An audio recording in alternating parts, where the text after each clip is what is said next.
Son dos versículos los que acabamos de leer y como están pequeñitos, voy a pedirles que lo volvamos a leer juntos. ¿Cómo dice, por favor? Buena es la sal, mas si la sal se hiciere insípida, ¿con qué se sazonará? Ni para la tierra ni para el paladar es útil. La arrojan fuera, el que tiene oídos para oír, oiga. Ocupe su lugar, por favor. El título de este mensaje es Principios para mantener su sazón. El Señor Jesucristo en Mateo dijo: vosotros sois la sal de la tierra. Y cuando Jesús dice que nosotros, sus seguidores, nosotros los que creemos en Él, nosotros los cristianos, somos la sal de la tierra, representa para nosotros un grande privilegio, porque es un elogio que el Señor nos diga: vosotros sois la sal de la tierra.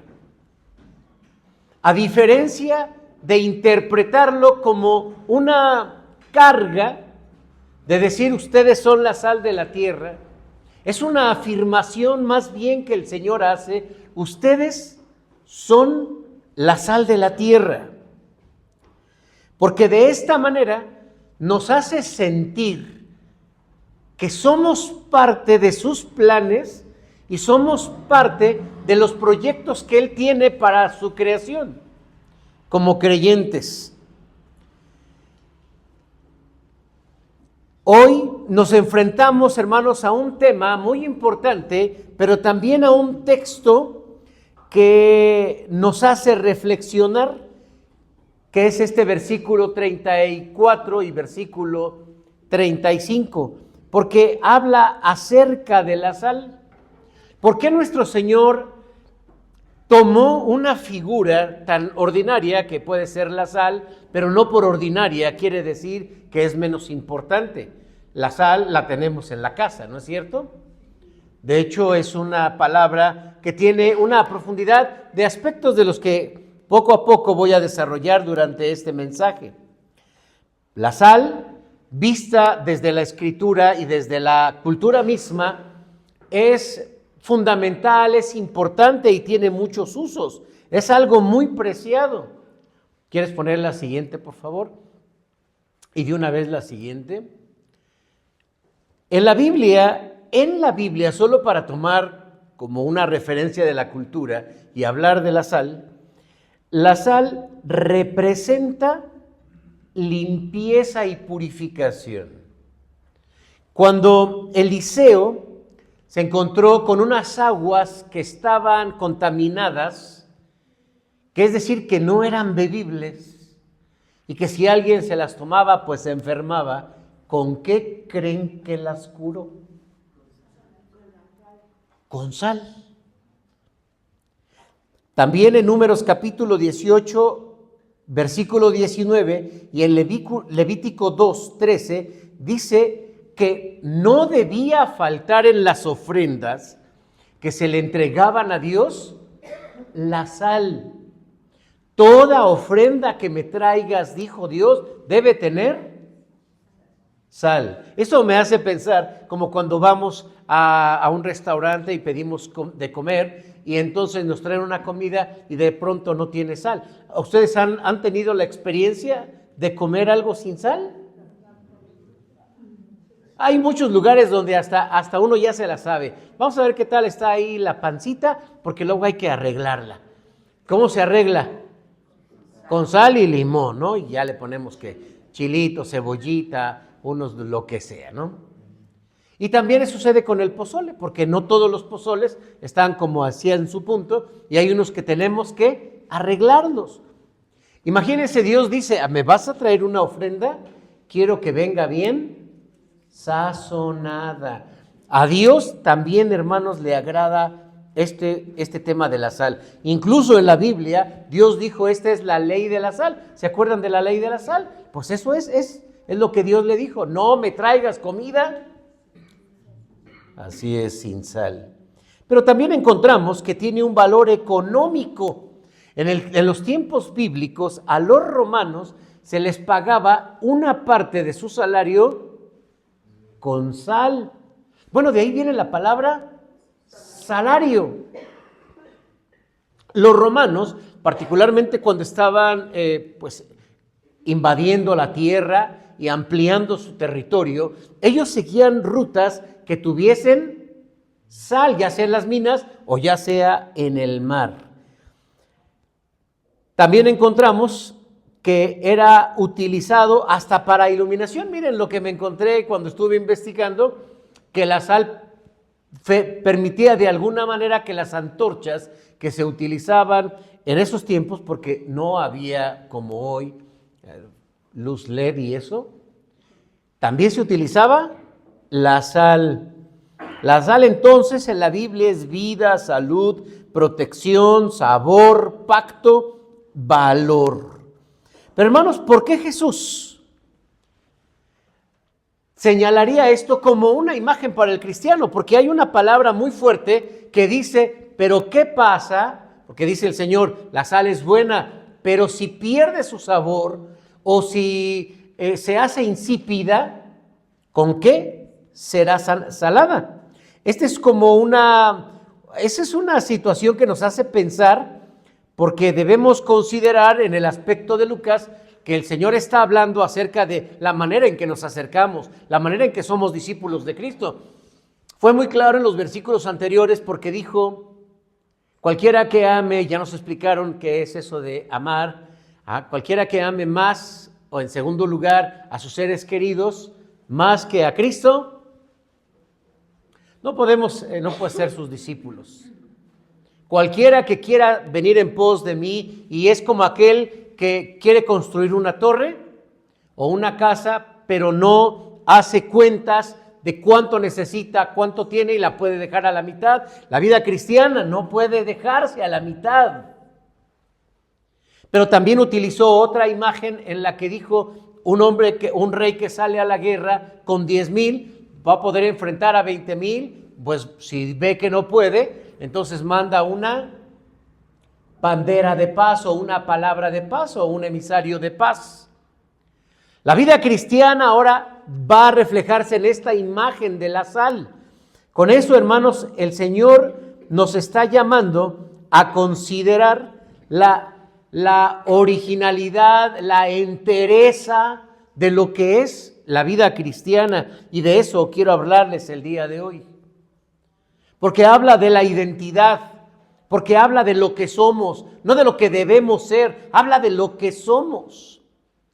Particularmente hablando de la iglesia en el siglo XXI, está muy disipada. La iglesia va perdiendo fuerza, la iglesia cristiana va perdiendo fuerza en aspectos fundamentales, aunque va manteniendo su forma. No solamente se trata de eso, por eso cuando dice el Señor, ¿qué pasaría si la sal? Porque no nos damos cuenta qué tan buena es la sal hasta que la probamos. A ver, yo les pregunto aquí, ¿qué diferencia hay entre una sal y otra? Porque hay diferentes sales. ¿Qué sales conocen? ¿La sal de grano o la sal de mar? Ajá. La refinada. La de Himalaya, ajá, que es la rosa. ¿Cuál otra? Ya hay muchas sales. Ya esas ya vienen mezcladas para qué. Hay una sal que se llama nitro. Nitro. Ajá, sal nitro, que le dan a los animales. A los animales también. Diferentes sales. Pero para nosotros nos va a llamar esta imagen, hermanos, a reflexionar sobre la importancia de la imagen que tenemos como cristianos. Nos va a llamar a concientizar sobre aquello que opaca nuestra vida o le hace quitar el sabor de la vida cristiana, Y tercero, hermanos, nos motiva a mantenernos útiles en el servicio a Dios. Así que este título, que es cómo mantener el sabor en tu vida, de eso hablaremos en este momento. Y lo voy a hacer, hermanos, a través de 3 principios que yo encuentro que están presentes en este versículo. Es una imagen y hay que comenzar por allí. Es una imagen. Y las imágenes son símbolos. En este caso es la sal. Y esos símbolos tienen un significado y para nosotros debe de ser muy claro.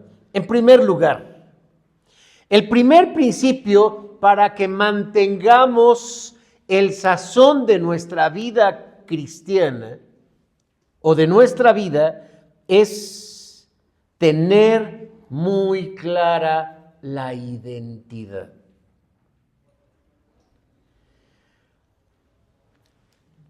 Jesús dice, la sal es buena, y así comienza el versículo 34. La sal es buena. En términos de un hospital, a veces se dice entre la enfermería que la sal, o en este caso, los sueros, que son pues sal, son levantamuertos. Levantan a una persona rápido, porque es utilizada también como una base, si es una base salina, pero también se le pueden administrar allí algunos medicamentos. La sal es buena, porque es un suero fisiológico. La sal es buena y tengo aquí algunos aspectos de los que podríamos reflexionar porque nos da precisamente al hablar de la figura. La sal es buena. Ya leímos en el versículo, no lo leímos, pero cité Levítico 2:13 y Números 18:19, donde la sal en la ofrenda es un elemento indispensable. La sal es buena porque incluso la sal la podemos encontrar en el agua. Sabemos que cuando se ha industrializado el agua, por su purificación, también es filtrada y se le van quitando sales, en este caso minerales. Por eso hoy se utiliza mucho la sal de Himalaya, porque la sal, esta sal que viene de una mina, tiene bastantes minerales y la persona comienza a sentirse mucho mejor. Hay gente que incluso dice, yo me siento mal, como que necesito un suero. Y le ponen un suero, ya, pero ¿y qué le dieron? Sal. Durante mucho tiempo se ha creído médicamente que la sal altera o afecta la presión arterial. En estudios más recientes se ha descubierto que al contrario, a mayor concentración de minerales en el cuerpo, mejor es la función de nuestra salud.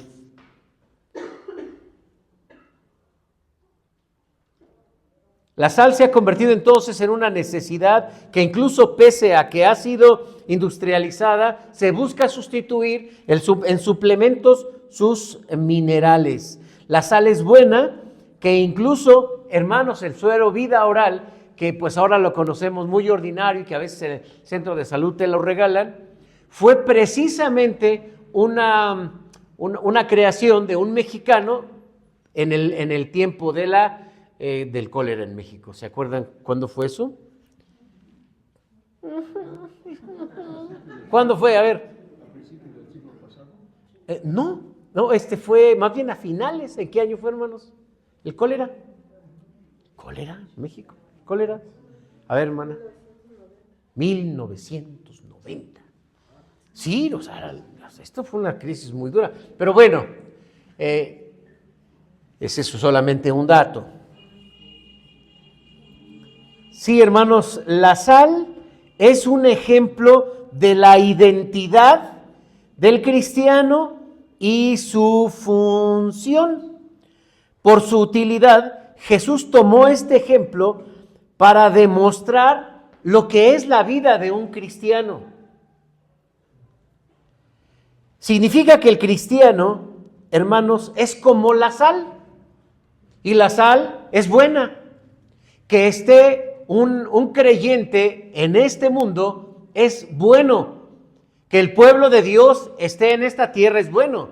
Que tú y que yo, como creyentes, estemos pisando esta tierra, hermanos, es bueno. Es lo primero que debemos entender aquí. Significa que el cristiano es una bendición para la tierra, porque dice,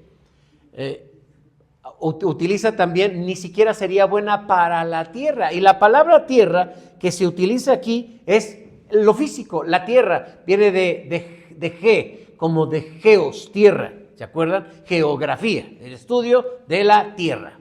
Aquí es geo. Entonces dice, el que ustedes estén en la tierra son una bendición para la tierra misma.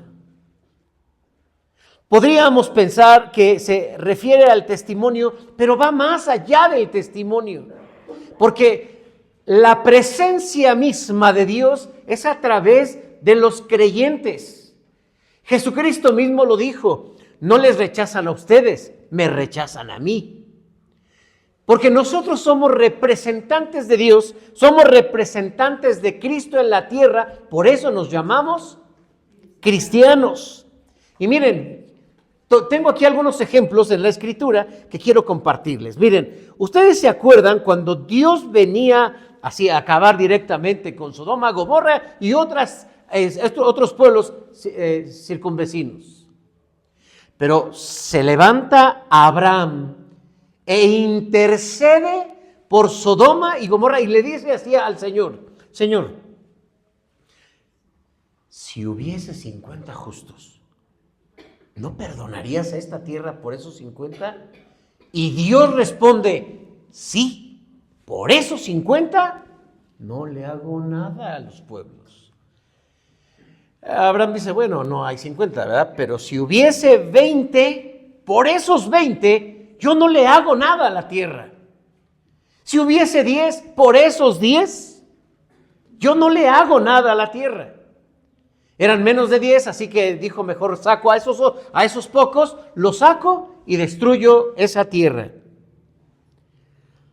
También leemos en Génesis capítulo 4, versículo 10, cuando Caín mata a su hermano Abel y Dios le dice a Caín, Caín, la sangre de tu hermano clama a mí desde la tierra. O sea, la tierra clama, la tierra pide. Y también dice la Escritura que la tierra gime.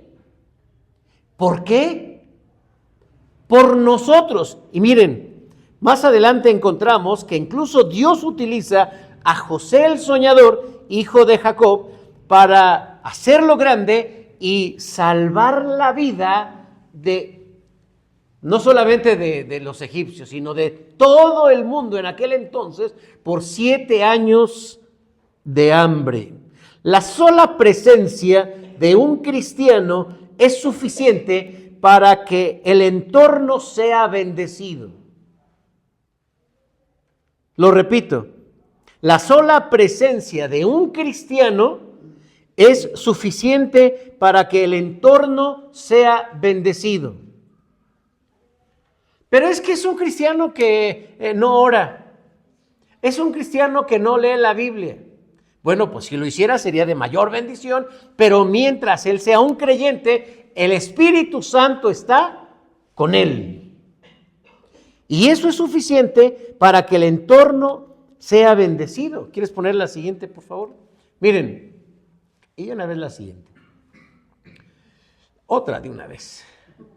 Hay una parte en la Escritura que dice con toda claridad, 1 Corintios 7:14, que de la pareja, cuando la esposa, para el caso también puede ser el esposo, es cristiano, ¿qué pasa? ¿Qué le pasa al otro?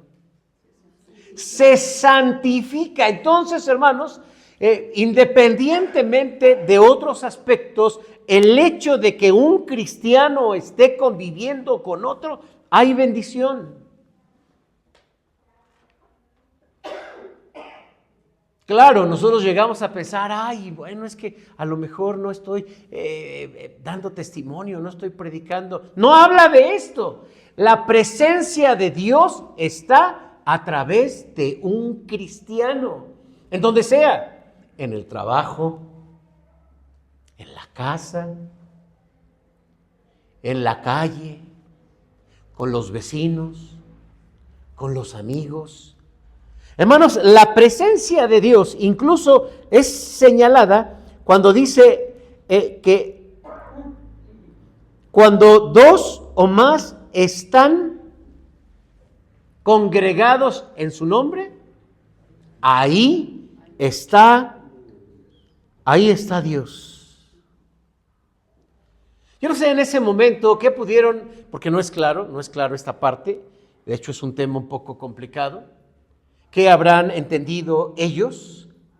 Lo cierto es que ellos entendieron que eran una bendición a donde quiera que iban. Y no necesitamos mucho para leer todo el contenido del Nuevo Testamento, Hechos de los Apóstoles, las cartas pastorales, y ver cómo los cristianos, a donde quiera que llegaban, eran una bendición. Claro, es cierto, en algunos otros momentos tuvieron que ser perseguidos. Pablo lo dice así, Pedro, en su primera carta, capítulo 2, versículo 9, mas vosotros sois un linaje escogido, somos un real sacerdocio, somos una nación santa y un pueblo adquirido por Dios. O sea, Pedro lo que dice es que nosotros no somos menos, o sea, nosotros somos mucho. Y cuando tenemos claridad de nuestra identidad, entonces podemos, y lo hacemos, interceder por lo que está a nuestro alrededor. En el libro de Ezequiel, capítulo 22, versículo 30, miren lo que dice. La Biblia habla de intercesión por la tierra y dice: Dios busca a alguien que interceda para no destruir la tierra. Ezequiel 22:30. Dios busca a alguien que interceda como Abraham, que interceda para que Dios no destruya a la tierra. Pero un intercesor no puede ser un incrédulo. Un intercesor no puede ser alguien que no tenga esa identidad de ser cristiano. Y esa identidad de ser cristiano la da el Espíritu Santo, porque somos cristianos y tenemos al Espíritu Santo y Él es el que define nuestra identidad. Si fuera por nosotros, ¿quién da un testimonio? ¿Quién da un buen testimonio? Por eso es que la validez de nuestra presencia y de nuestra identidad es Dios. Es Dios. Pero lo hace a través de los cristianos.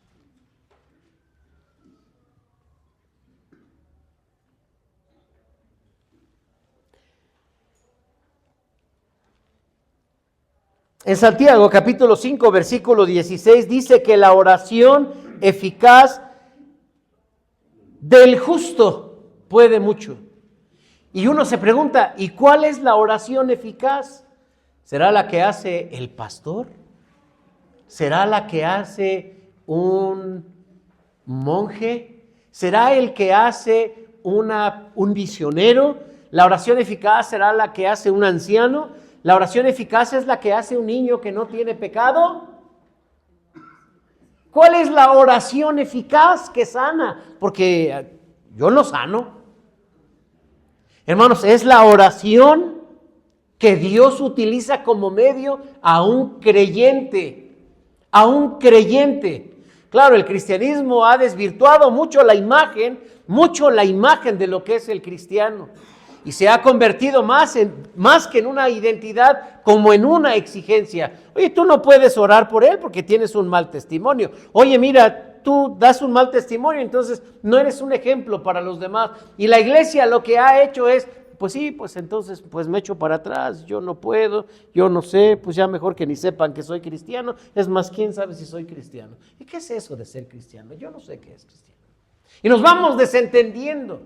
Cuando el cristiano, solamente por ser cristiano, es una bendición en donde quiera que estamos. Hubo momentos en los que se buscaba una iglesia, porque llegar a la iglesia era encontrar pan, era encontrar salud, era encontrar atención, era encontrar un cobijo o dónde dormir. Estoy hablando de la Edad Media.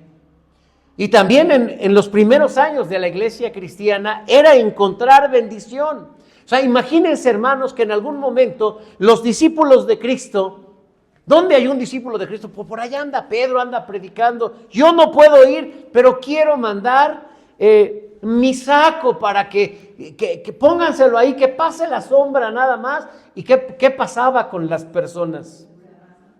Se curaban. ¿No acaso tenemos al mismo Dios? ¿Que no acaso tenemos al mismo Espíritu Santo? Pero lo que no tenemos es convicción de identidad. Muchas gracias, hermano. Muchas gracias.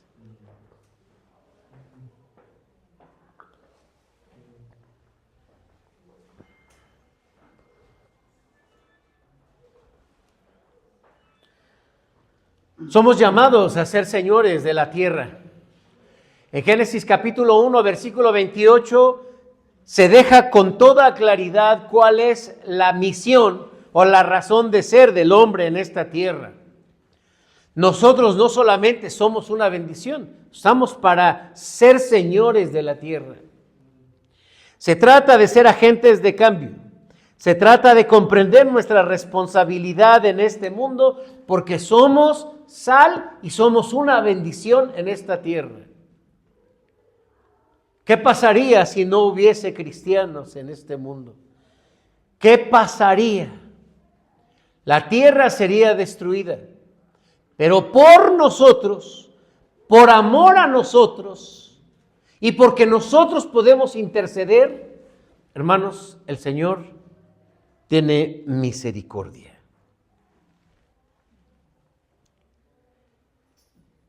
Nuestra identidad como cristianos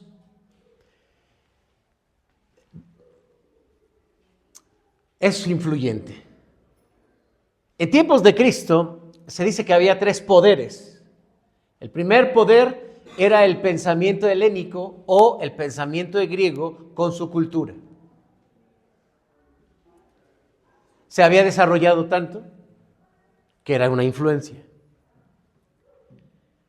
Porque había de diferentes culturas, pero la cultura helénica era muy influyente. El segundo, o la segunda fuerza, era el poder del ejército de Roma, porque crecía y pues conquistaba la tierra. Pero la otra era la religión judía, porque en medio de una sociedad y un mundo politeísta, la religión judía como monoteísta era una atracción. Los judíos no evangelizaban, no hacían campañas, no hacían eso, pero la gente los veía y eran atraídos. Por eso encontramos en la organización de los judíos estaban los prosélitos. ¿Quiénes eran los prosélitos? La gente que no era judía, pero venía de otros países o de otra cultura, atraídos por la fe de los judíos.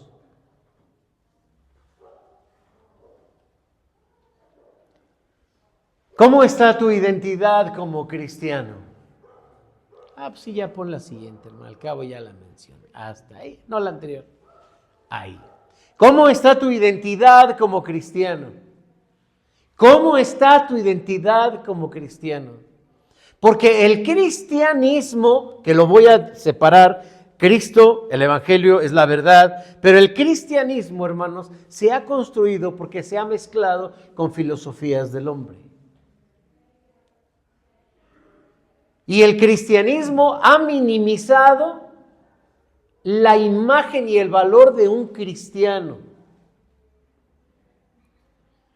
Porque lo ha forzado, le ha pedido y le ha exigido que sea un cristiano de buen testimonio.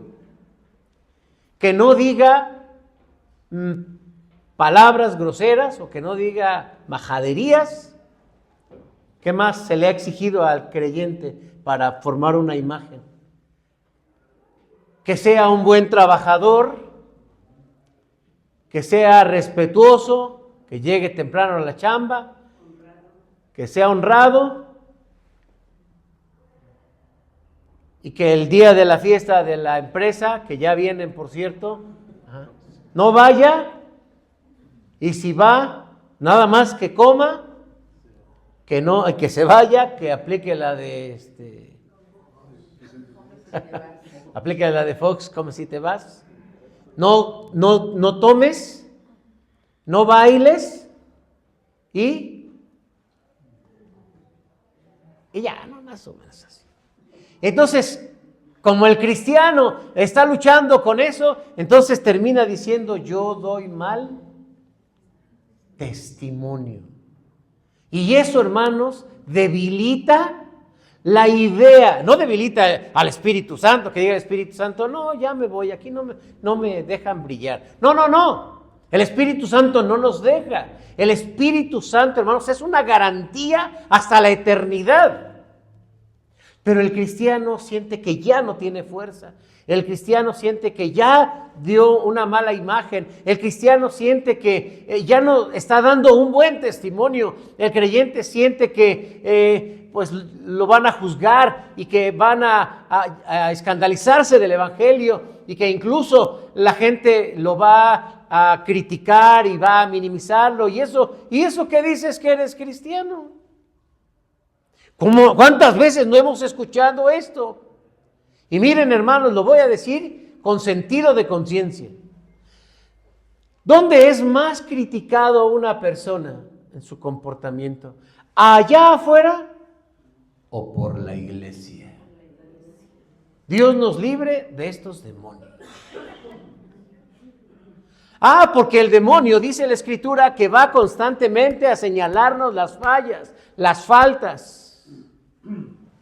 Hermanos, el día que yo ya no tenga errores, ya para qué necesito a Cristo. Gracias, Cristo, no necesitas morir por mí. Yo ya solito tengo mis propias obras. Hermanos, eso sería una herejía. No hay justo ni aun uno. Pero qué terrible, hermanos, que el cristiano, y miren que hay iglesias así de que, no, que te estás peleado con tu marido, no, ya, vamos a castigarlo. O que la hermana ya, la hija del pastor ya salió, o del anciano salió embarazada. No, ya no puede ser, ya es de mal testimonio. Oye, pero la hermana, no, tampoco, ya son de mal testimonio. No, ¿por qué? Porque la otra vez los vi como que andaban como mal.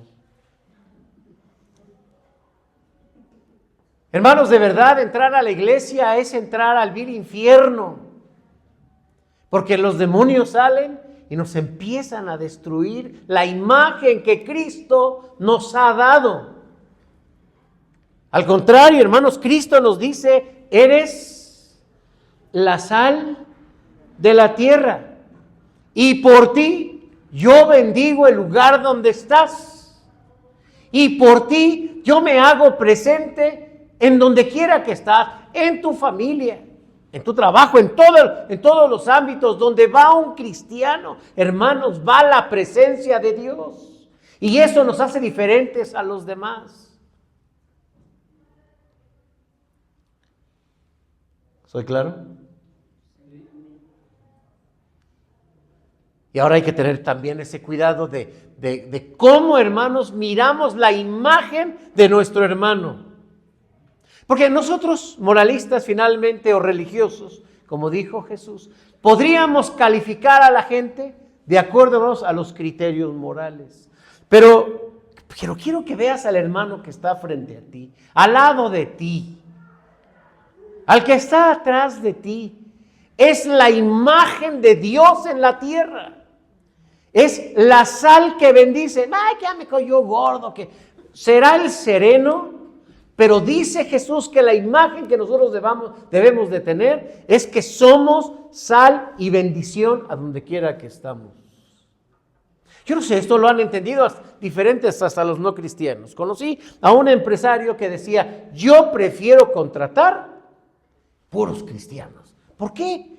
No sé, no son tan problemáticos.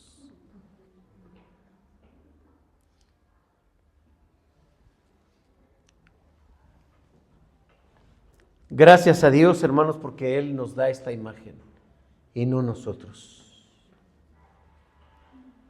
Vamos al siguiente. ¿Cuál es el siguiente principio? Entonces, la primera es tu imagen. Yo creo que deberíamos todos los días de decirle a Dios, Señor, permíteme ver la imagen que tú me has dado.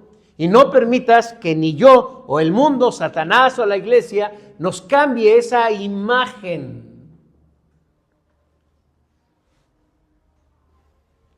El segundo principio, no permitas que tu vida sea insípida. Sí, porque miren, regresemos, hermanos, a nuestros dos textos, 34 y 35. Buena es la sal, mas si la sal se hiciere insípida, ¿con qué se sazonará?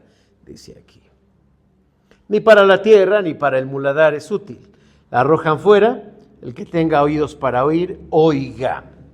Entonces, si primero necesito tener bien clara mi identidad, aquí está el segundo principio. No permitas que tu vida sea insípida. Estuve investigando un poco acerca de la sal. Y yo lo primero que pensé es, ¿la sal pierde su sabor? Y encontré dos cosas. Primera es que la sal no pierde su sabor. Pero que hay varias alteraciones de una persona para poder sentir o no el sabor. Ya saben que cuando vino el COVID, que se les fue el sabor. ¿A quién se le fue el sabor de las cosas? A ver, recuerden. Ahí está, sí. A muchos. Y el olor, o sea, venía junto con pegado porque había una inflamación, ¿no? Hermanos, la sal no pierde su sabor, pero una persona sí puede alterar la percepción del gusto de la sal. También encontré que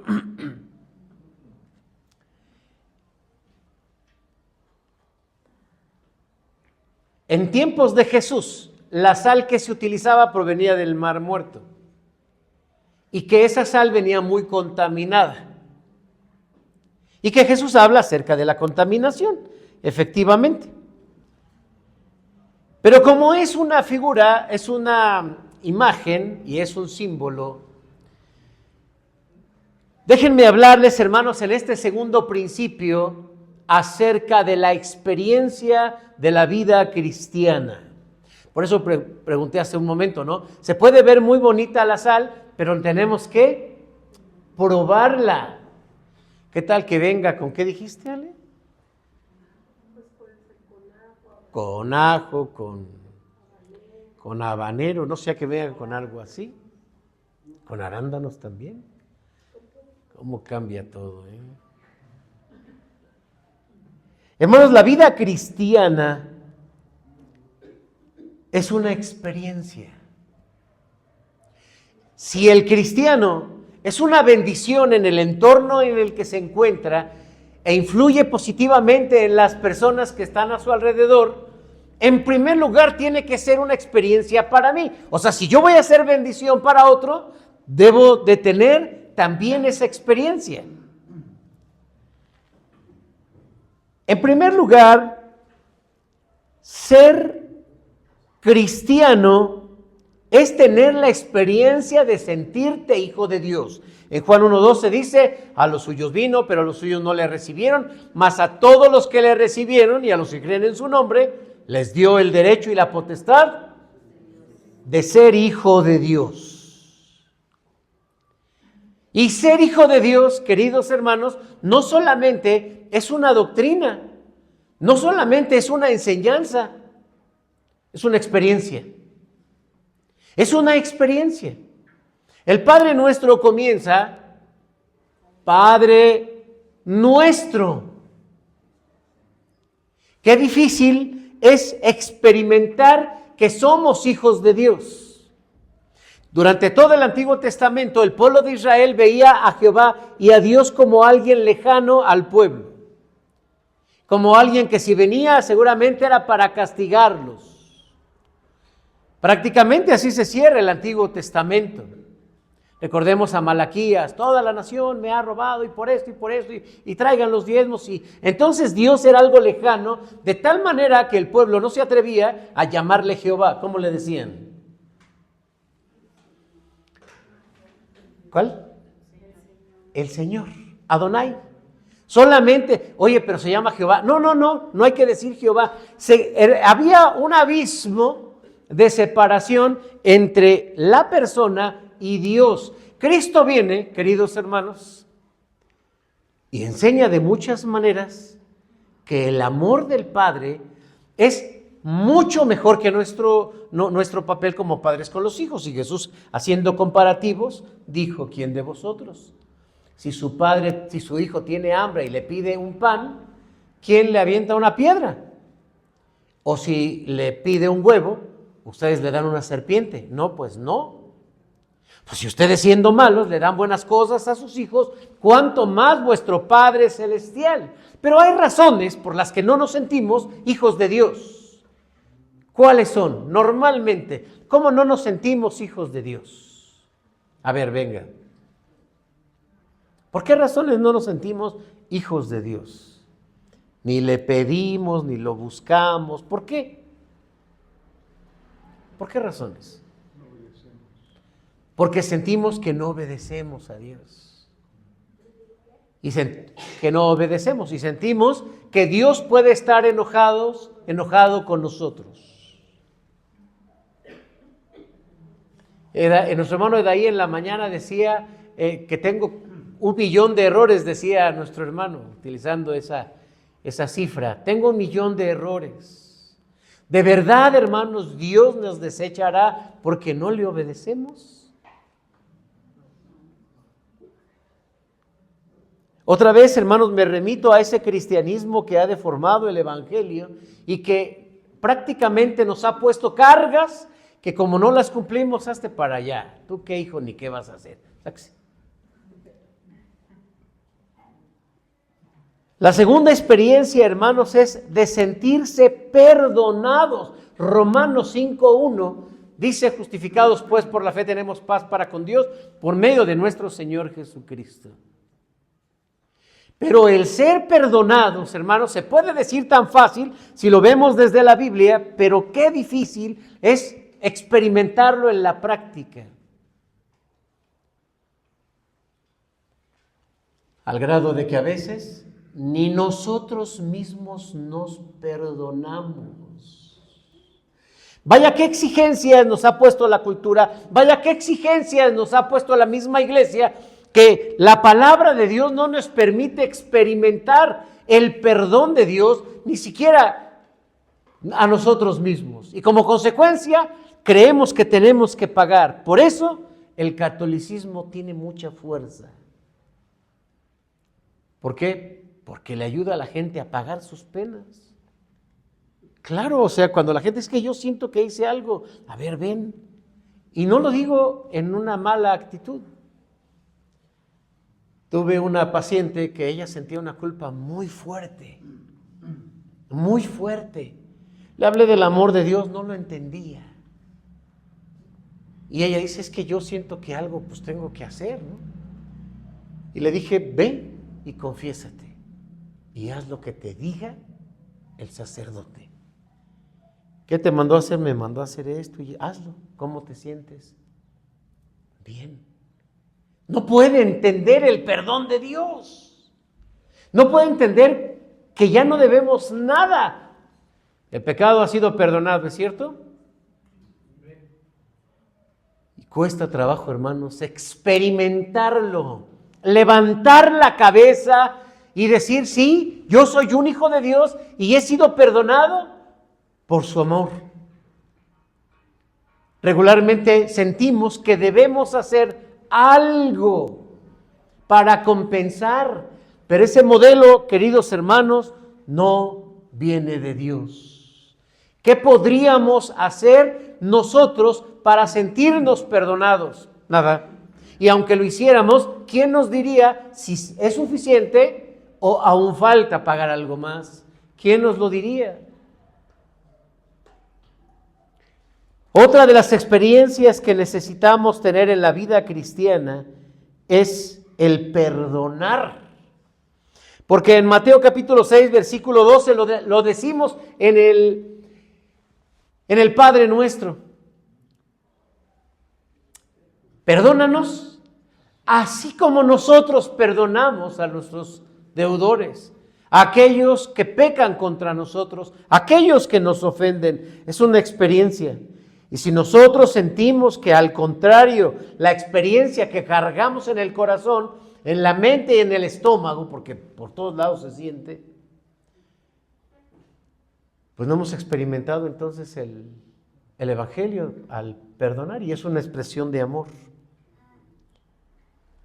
La vida cristiana es una relación con el Espíritu Santo, es una expresión que se vive en amor, gozo, paz, paciencia, benignidad, bondad, fe, mansedumbre y templanza, según lo dice Gálatas capítulo 5, versículo 22. Son los frutos del Espíritu Santo. La vida cristiana es una experiencia.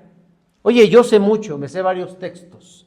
Sí, me sé hasta capítulos completos. Pero la vida cristiana es más que eso, es una experiencia.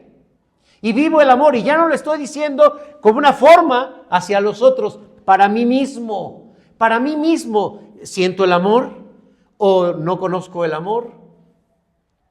¿Tengo el gozo o yo no tengo una vida llena de gozo? Si la vida, hermanos, que está aquí del Evangelio, yo no la experimento, no tengo sabor en mi vida. Por eso este principio dice, no permitas que tu vida sea insípida.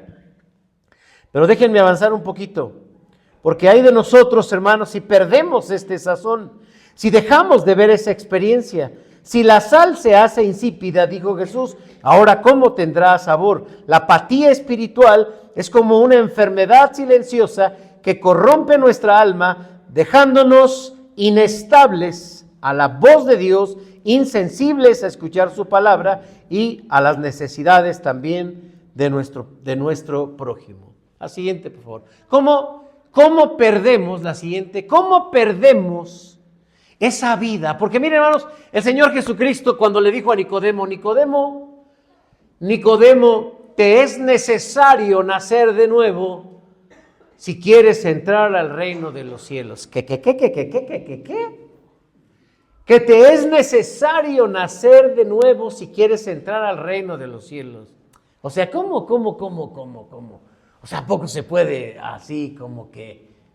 No, es que no me refiero, es una imagen, dijo Jesús. No entiendes, la vida cristiana se experimenta como una vida nueva. El que tiene a Cristo, hermanos, tiene la vida, tiene la paz, tiene al Espíritu Santo y tenemos todo para que en nuestro interior disfrutemos vívidamente los beneficios de ser hijos de Dios. Pero miren rápidamente, ¿cómo se pierde esa sazón, esa felicidad del cristiano? Hay parámetros para medir o escalas para medir la alegría y la felicidad. ¿Lo conocen? Hasta ustedes buscan escala en Google, escala para medir la felicidad, y resulta que los europeos trabajan mucho en esta área de medir la felicidad, porque se han dado cuenta que a partir de allí, pues vienen muchos beneficios o prejuicios para la gente. Yo te pregunto, ¿y tú qué tan feliz eres? Y no para decir, pues, ay, eres medio cristiano. No. Yo creo, hermanos, que no hay una diferencia para Dios entre un cristiano amargado y un cristiano contento. Entre un cristiano deprimido y un cristiano no deprimido. Entre un cristiano muy motivado y un cristiano muy pasivo. Yo creo que para Dios, hermanos, eso no tiene diferencia. Pero para nosotros sí. Hay gente que pasa su vida enferma, hay gente que pasa su vida deprimida, hay gente que pasa la vida sin sabor, sin alegría, sin vida.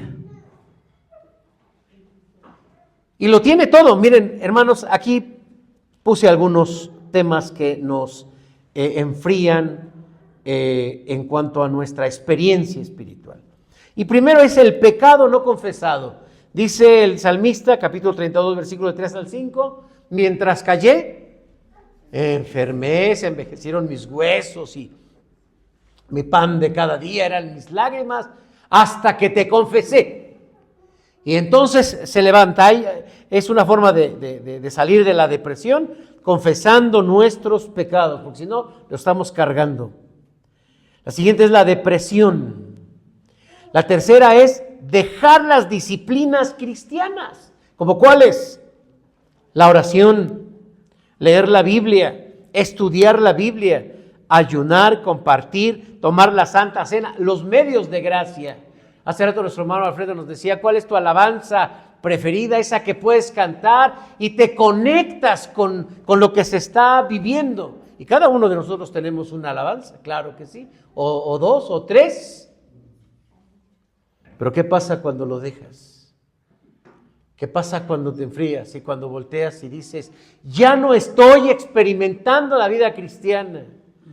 Martín Valverde, un cantante, tiene una canción que dice, me dijo un viejo amigo que ayer habló conmigo, que su vida ya no es igual, que algo ha llegado a pasar.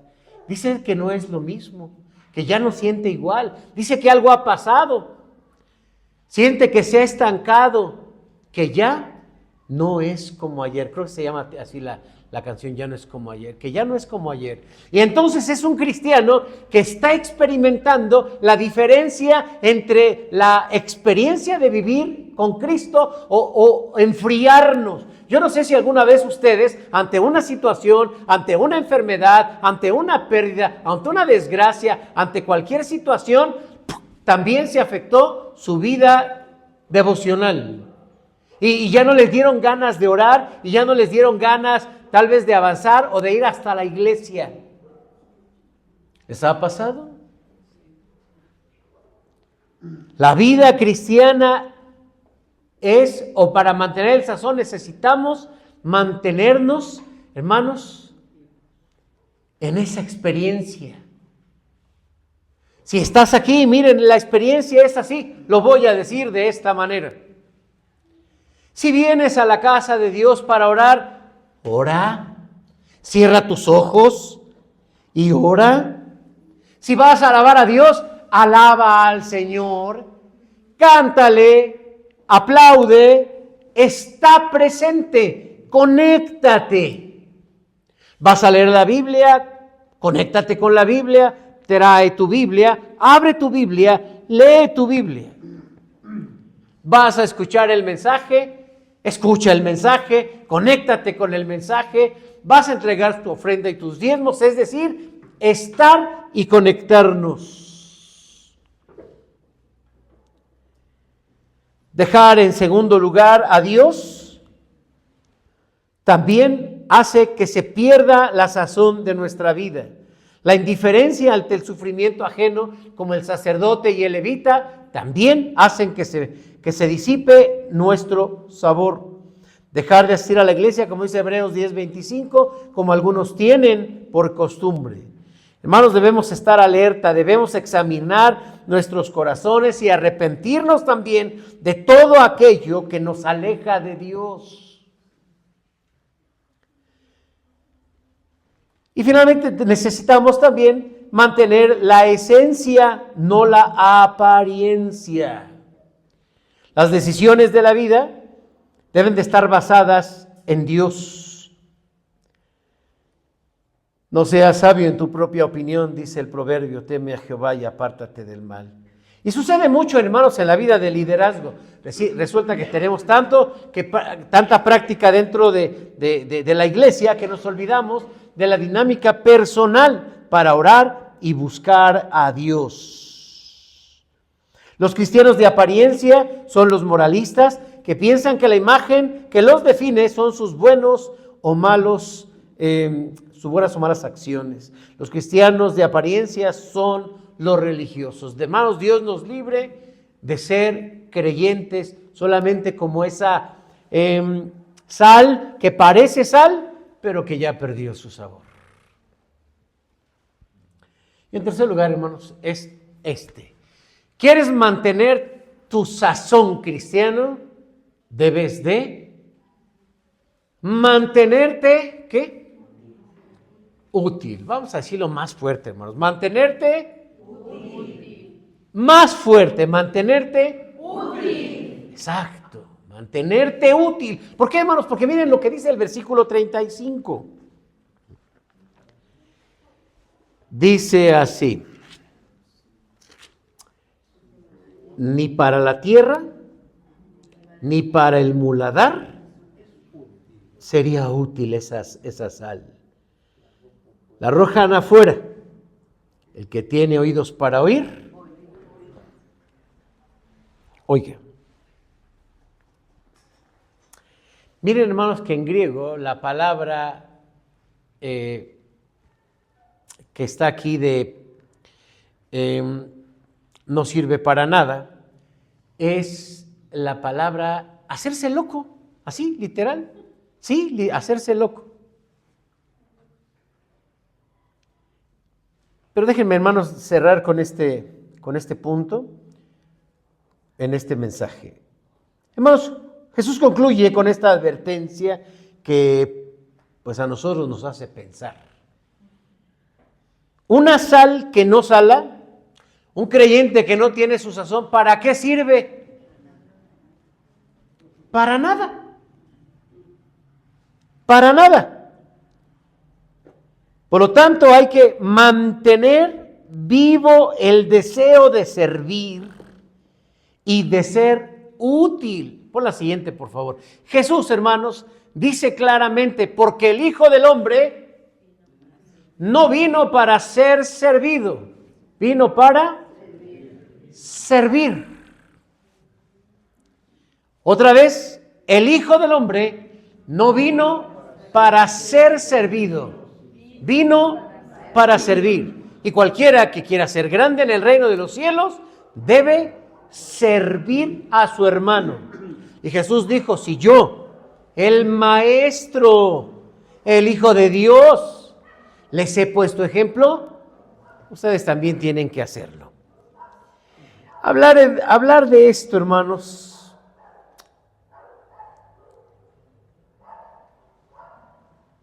nos hace pensar que cuando un creyente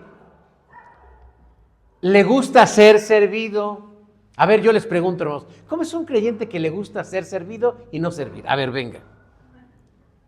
A un cristiano que le gusta ser servido y no servir.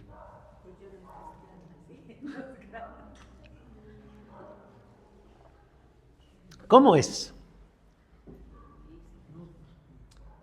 ¿No saben? Por ejemplo, pone excusas para no hacer las cosas. Se hace la víctima. Es arrogante. ¿Qué más? Se molesta si otros no las hacen. Ay, ¿por qué no hicieron esto? ¿Y por qué no hicieron aquello? ¿Y quién puso esto? Y a ver acá, y a ver allá. Sí, pero nadie se preocupa por mi cafecito. Gracias, hermano Tocayo. Gracias.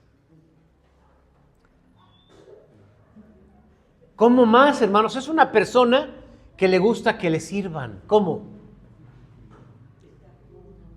¿Mande? Está cómodo y mandón. Es egoísmo. Es flojo. No se cuenta con él. Así de sencillo. No se cuenta con él.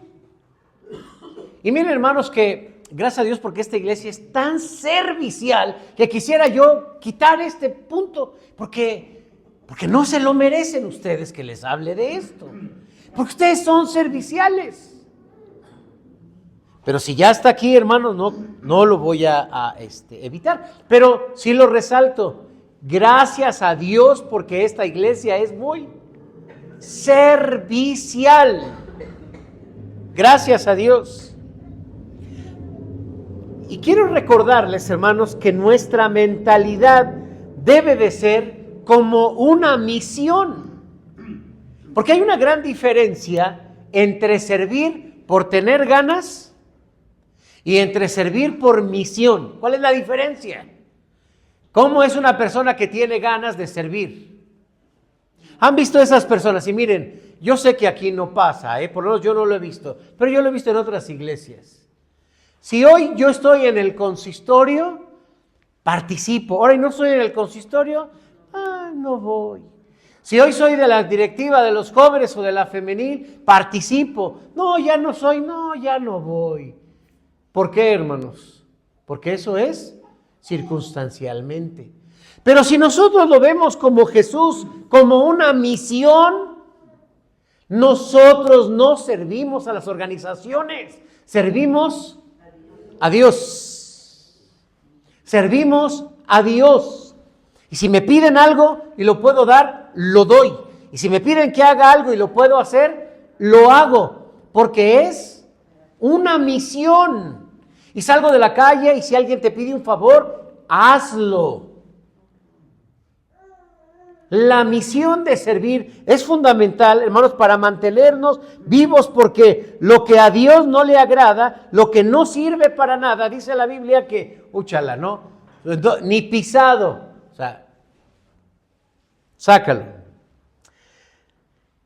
De hecho, hermanos, el muladar estaba afuera de la ciudad y era prácticamente donde iba lo peor, la basura, el estiércol, todo. Y decía, bueno, ni siquiera echarla ahí a la sal, que no sirve. ¿Para qué sirve? Para nada. La siguiente, para esto, queridos hermanos, necesitamos tener muy claro que Dios nos ha dado dones. Y los dones son para trabajarlos. Estamos al cierre de un año. Estábamos, hermanos, trabajando y dándonos cuenta en el plan de trabajo que muchos metimos un plan de trabajo, pero ¿qué creen? Ya sabían. Bueno. Pero efectivamente no se hicieron. ¿Y saben por qué no se hicieron? Porque simplemente, hermanos, no administramos nuestro ministerio y nuestros recursos. Dios nos ha dado dones y necesitamos, queridos hermanos, también ser responsables con esto. Hay mucho trabajo que hacer y si tú aún no te has integrado para este próximo año, puedes integrarte para trabajar en cualquiera de las actividades, porque a eso vinimos, a trabajar. La siguiente, por favor.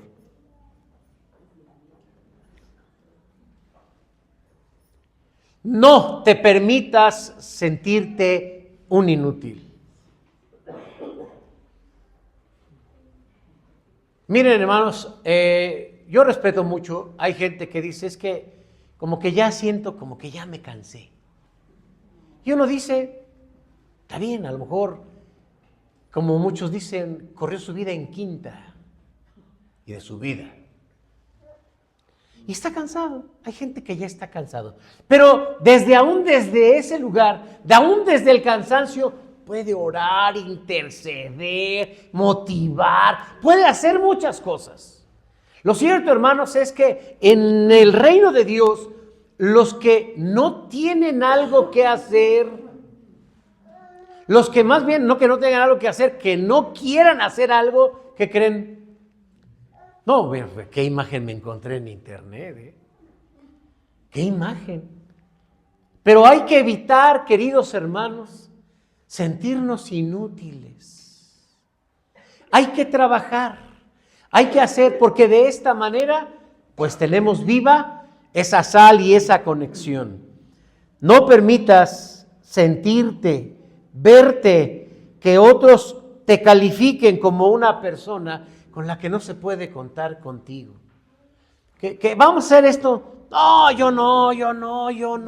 Oye, pues no, yo no. O sea, no te sientas inútil. Hay que hacer algo, hermanos, porque esta es la imagen que el Señor nos dice: utilidad. De toda la Escritura, donde el Señor le reprocha a su pueblo, es más, donde los manda al castigo eterno, es cuando se presentan como inútiles. Se presenta uno: 5 talentos me diste, aquí están 5 talentos más. El otro dice: 3 talentos me diste, aquí están otros 3 talentos más. Y llega uno y dice: no, yo mira, pues qué, pues yo qué, yo no sé. Sí, pues ni sabía que tenía dones. Y además, pues, la verdad no me gustaba, me caían gordos los hermanos. Pues aquí está tu don. O sea, jamás, hermanos, pensemos en llegar así a la presencia de Dios, porque entonces el Señor dice: o sea, quítenle el don y échenlo allá, sí, miren, así le hicieron.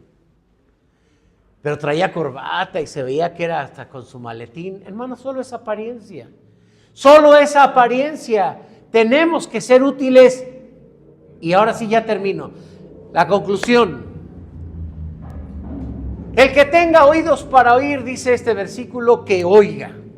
El que tenga oídos para oír, que oiga. El que pueda entenderlo y reflexionar, que lo entienda y que lo reflexione. Y el que no, Dios tenga misericordia de él. Pongámonos de pie.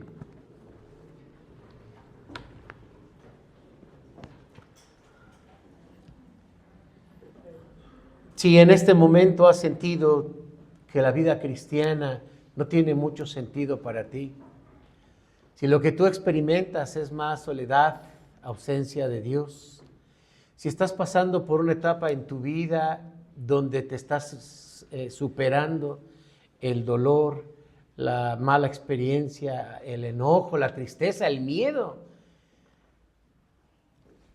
nuestro Señor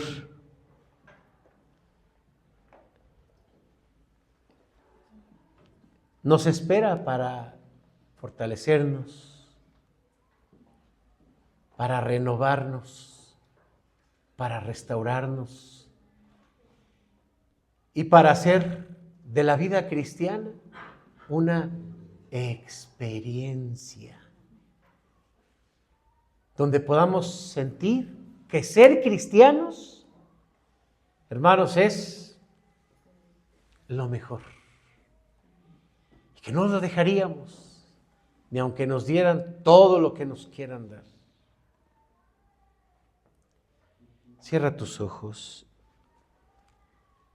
Gracias, Jesús, porque nos has puesto como representantes tuyos con esta imagen de ser sal. Sal. No permita, Señor, que se apague ese sazón. Queremos ser útiles en ti. Danos la experiencia, Señor, de estar aquí contigo, ser tus hijos.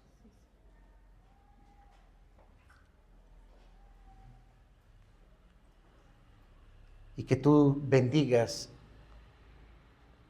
a otros a través de nosotros. Gracias, Señor, porque a través de nosotros la familia se santifica. Gracias porque el entorno laboral es bendecido. Gracias porque, Señor, también a los vecinos les conviene que haya un lugar de adoración. Porque de esta manera, Señor, intercedemos por nuestra comunidad, por nuestra sociedad, por la cultura, por nuestros gobernantes, por la tierra física, Señor, del campo que provees, Señor, a través de él. Señor, desde aquí intercedemos por tanta maldad e inseguridad que hay en este planeta. Desde aquí intercedemos, Señor, por la tierra. Ten misericordia, Señor, por tu gran amor. En Jesús. Amén. Amén.